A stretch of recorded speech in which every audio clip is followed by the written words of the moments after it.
I hear that. Now, how is your balance? Because, and we get this a lot of times. You hear musicians and churches say your balance between like what you do for Kurt.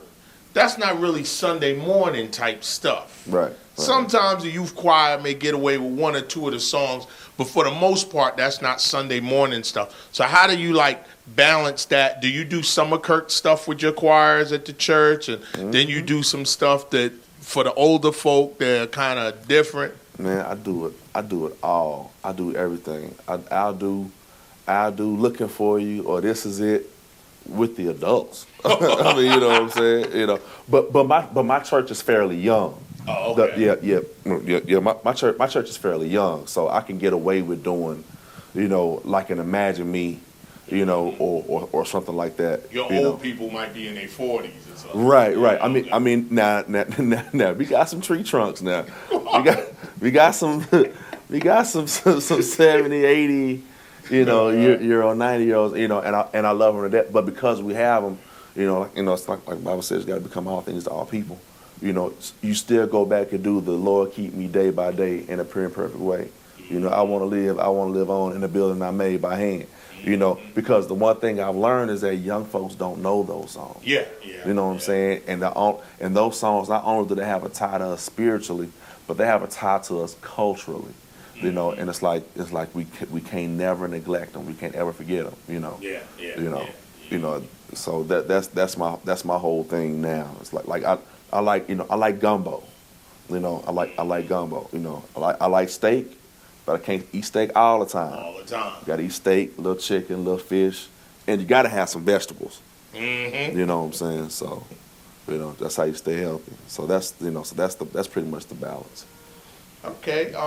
As your position as an MD, what is it that you do for Kirk Franklin as in the MD position? In the MD position, really, I don't have to really do a whole lot of anything. As an MD, you know, I co-produce the records now. Well, I co-produce Hero, and I co-produce Fight of My Life. Fight of My Life. You know. Yeah, I was sitting there one day, I was watching BET, and they were showing the whole release of the album. See this guy sitting back in the chair by the console grinning. Yeah, I man. said, look at Shawn over there. I ain't want to be in the camera that day. They was like, no, stay in the room. Whatever. Whatever. You just do your thing. I just do my thing. And that's it. Go to the mall, get me a hamburger, and, you know, whatever. Nah, I ain't. So in co-producing the albums, what are a lot of the things that you're inputting and bringing to the table on the projects? A lot, man. I mean, a lot, you know. Everything from, basically, Kurt has the idea, and what I try to do is just bring the idea to life. You know what I'm saying? You know, I want to do such and such a record. Okay, cool, let's do it, you know. You know, luckily I've had enough experience in both the sacred and the secular world. It's kind of like, all right, I can do it all. You know, let's do it. So if he says he's looking for a specific type of a sound, right? You've had experience. Okay, I know what you're looking for. He may have a little idea, right? But I know. I'm like, you want to do a Dirty South record? Let's do a Dirty South record. You know, you want to do like a little, you know, little trunk banger? Let's do the trunk banger, you know. You know, so. Because like even like the song "Remember Me," what they were doing today, and it was so strange. It's like one of those songs. Everybody gets their cigarette lighter and starts waving. I saying that's so reminiscent. Yeah, well, like one of them little tearjerker songs. Yeah. I was like, yeah, he's really touching so many different areas on the record. Yeah, man. Yeah. Man, that cat can write a song, man. If he can't do nothing else with his life, he can write a song. He might not can add, subtract, multiply, or divide. But he can write a song. So you know, it's, like I say, it's really, really cool, man. It's really, really. Kirk is a really talented dude. Yeah. Now, as far as the musicians, do you pick the musicians pretty much in the band? Does he pick it? How does that work? It's a kind of like a partnership. You know what I'm saying? It's a partnership. I'm really kind of picky on keyboard players, because I'm a keyboard player. Mm-hmm. You know what I'm saying? And I'm even more picky on drummers because I'm a drummer. Oh, you play drums also? Yeah. Oh, I didn't know that. Yeah, I'm whack though. I'm whack. I ain't like Rex and Teddy and all of them like that. You ain't holding it down like that. Nah. But if somebody asks you the last minute to hold on to service, you can hold it down. I can hold it. I can take them in, around the cab bells. I kill them. I kill them. But like I said, this band here is actually great. We actually have a lot of interchangeable people. Like Doc Powell, guitar player. Oh, that's Todd. Doc Powell playing guitar? Tonight was Todd. But Doc plays and Todd plays, and they kind of interchange. Terry might play. Terry Baker on drums. Or sometimes it's Coon, or sometimes it's Teddy. You know what I'm saying? But we just kind of play and be flexible with everybody's schedule. Now, Coon, what's his name? His whole name? Calvin Napper. Oh, Calvin Napper. Yeah. Oh, he comes and hits with you sometimes. Yeah. Oh, okay. Yeah, Coon plays sometimes. Bass player, sometimes it's Keith Taylor, sometimes it's, Derek Ray, or, B3, Bobby's the forever band. He's like the, what do you call it? Honorary member. The Deacon Emeritus. The Organist Emeritus. The Organist Emeritus. He's always going to be, he's always going to be there. But when he can't do it, either like Jerome Harmon or sometimes I just do it by myself because we don't rehearse. Mm-hmm. You know what I'm saying? We don't rehearse unless which is coming up on our time to rehearse now because it's new record, new material. So pretty much after you get like a record kind of down pat, you guys, because you're professional at what you do, yeah, we can just vibe. You can get through a session and do a good job. Yeah. But like you said, when you're doing a new album, you got to rehearse. Yeah, you kind of got to rehearse a little bit, but for the most part, it's easy. It's easy. It's easy when you have the right people in the right places doing the right things. So that's what makes it that's what makes it easy. Like with Bobby, or Jerome, like I don't have to wonder what it is they're playing, even if my monitor ain't working. You know what they're gonna play.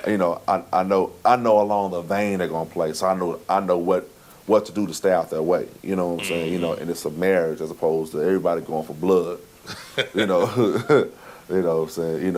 And Justin Raines sat in with us a while ago in London, and he was sweet. Justin was real sweet. Yeah, he's a great bass player, Justin. He was actually playing keys. Oh, he was playing the keys? Mm-hmm. Yeah, he's a great keyboard player also. He's out of Berkeley. He's a great musician. I'm like, all right, Dan. All right, cool. Cool. But yeah, like I said, a lot of times if it's last minute, I just play everything myself. So, it's totally cool though. MIDI works. MIDI is the greatest thing, though. MIDI is the greatest thing.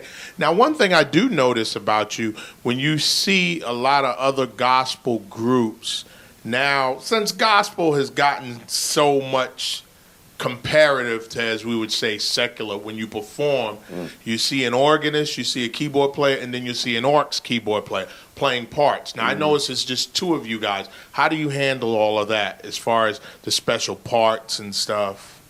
Man, you just kind of like double up. That's that magic. You know what I'm saying? That's that magic. That's what makes it so hard for me to find another keyboard cat. player. Yeah. It's just like, if you can't do it, then I'll just I'll just do it. I mean, because everything is always in the right place at the right time. That really does make it hard. I mean. One of my favorite color dudes was always Tommy Walker. You know what I'm saying? He was always that third cat. But he was always the sweet guy. You know what I'm saying? He was always the dude that made everything sound just so sweet. And even when I was in God's Property, that was my thing. That's always been my thing. That was initially when I got called to do Kim's record, the live record.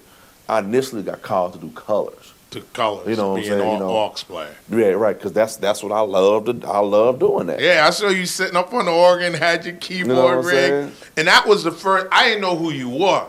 And you did a few things, and I started making phone calls. Like, who is that cat on the organ? I want to know who that is, because he was killing. They're like, oh, man, that's Shawn Martin, man. Oh, man. I was like, oh, okay, I remember that name. Man, that thing has been a blessing, a tremendous blessing to my career. You know, I guess a lot of people saw you on that. That was the Kim Burrell live album. And I was in college when we cut that record, and I'll never forget. Spud called me. It was like, "Hey man, I'm doing this record with Kim Burrell." I was like, "Oh, okay. When you doing it?" We start rehearsing tomorrow. I was in Texas. He was in Memphis. He was in Memphis. I was like, all right, well, let me pack up my bags and just go, So, and I got out there, and Jermaine hit me with every rendition he could possibly find. Jermaine came up with so much stuff, and it was like a whole lot to retain. And I literally had like 3 days to learn. To learn all that material. All those breaks and hits. But Jermaine Nelson, that is a beast. He's another one. Oh my goodness. Jermaine been cold. Man, I'm gonna tell you something. Jermaine been cold since we were kids. So Jermaine grew up with you guys in Texas? Well, Jermaine grew up in Midland, but he would come because him and Spud were real close. Spud and Myron Williams, another cat from Texas, and he would come and hang out over there, over at Spud House, man. And I mean, just mortified, just mortified. Because man, we were young. We used to have when we were young, just the fellas camaraderie, the fellas all of us that live in Dallas. We would just have jam sessions. And Spud's mama, Linda Seawright, would just open her house, and we go in there, drink Kool-Aid, make chili or whatever, and just play till like 4 and 5 o'clock in the morning. And we were 14, 15-year-olds, you know what I'm saying? And the thing about it is that us playing at 4 or 5 o'clock in the morning wasn't just playing two chord grooves, you know what I'm saying? We was actually studying like tunes, and vibing on them and shedding on them. And I think that has a lot to do with how I play today too. You know what I'm saying? I mean, it's one thing to go to a jam session and you going from a D minor to an A7 to a D minor to an A7 and a drummer killing. Then you go to a jam session and they playing Cherokee, lightning speed. And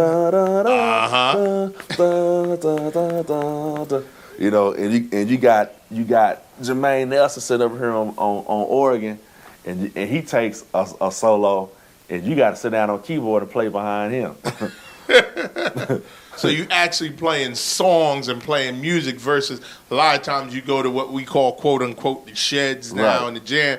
It's like these little 2 chords, and that's basically it. Yeah, they really be drum offs. They become which is cool. I mean, you know what I'm saying. It's totally. Just call cool. it what it is. It's totally cool, but it's like, man, just a matter of going back to the art form of music, playing changes, playing music. Somebody asked him one time, why do I like Terry Baker so much as a drummer? So and so they be ripping, they be doing this and that. Yeah, that's great, but they don't play music.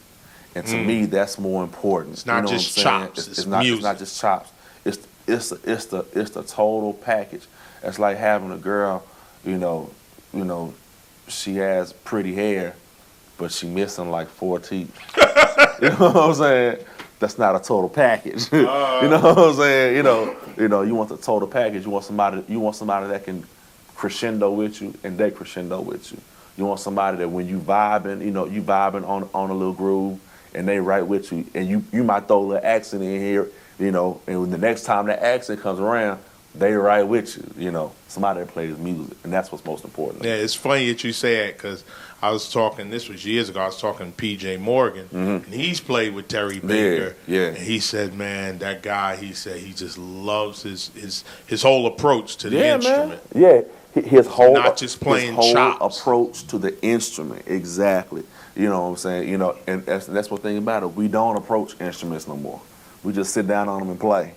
You know what I'm saying? We don't approach instruments anymore. And that's one of the things that I love. I love to approach my instrument. I love to approach music. I love to approach music that I ain't never seen before. You know what I'm saying? Figure out, what can I pull out of this? What can I do with this? It's a great thing, man.